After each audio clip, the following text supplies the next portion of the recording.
بسم اللہ الرحمن الرحیم۔ رسول اللہ صلی اللہ علیہ وآلہ وسلم حجۃ الدعوہ میں جب سر کے بال منڈوائے تو سب سے پہلے ابو طلحہ رضی اللہ تعالی عنہ آپ صلی اللہ علیہ وآلہ وسلم کے بال لیتے تھے۔ صحیح بخاری حدیث نمبر 171۔ رسول اللہ صلی اللہ علیہ وآلہ وسلم نے فرمایا کہ جب کتا تم میں سے کسی کے برتن میں سے کچھ پی لے تو اس کو 7 مرتبہ دھو لو تو وہ پاک ہو جائے گا۔ صحیح بخاری حدیث نمبر 172۔ آپ صلی اللہ علیہ وآلہ وسلم نے فرمایا کہ ایک شخص نے ایک کتے کو دیکھا جو پیاس کی وجہ سے گیلی مٹی کھا رہا تھا، تو اس شخص نے اپنا موزہ لیا اور اس سے پانی بھر کر پلانے لگا حتیٰ کہ اس کو خوب سیراب کر دیا۔ اللہ نے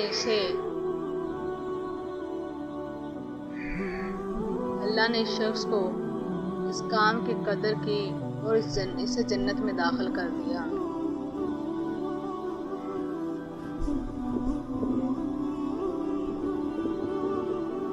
صحیح بخاری حدیث نمبر 173۔ صلی اللہ علیہ وآلہ وسلم کے زمانے میں کتے مسجد میں آتے جاتے تھے، لیکن لوگ ان جگہوں پر پانی نہیں چھڑکتے تھے۔ صحیح بخاری حدیث نمبر 176۔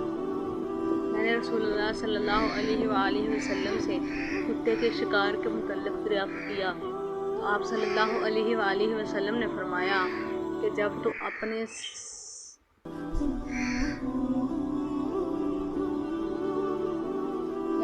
سدائے ہوئے کتے کو چھوڑے اور وہ شکار کر لے تو اسے شکار کو کھاؤ، اور اگر وہ کتا اس شکار میں سے خود کچھ کھا لے تو اس کو نہ کھاؤ، کیونکہ اب اس نے شکار اپنے لیے پکڑا ہے۔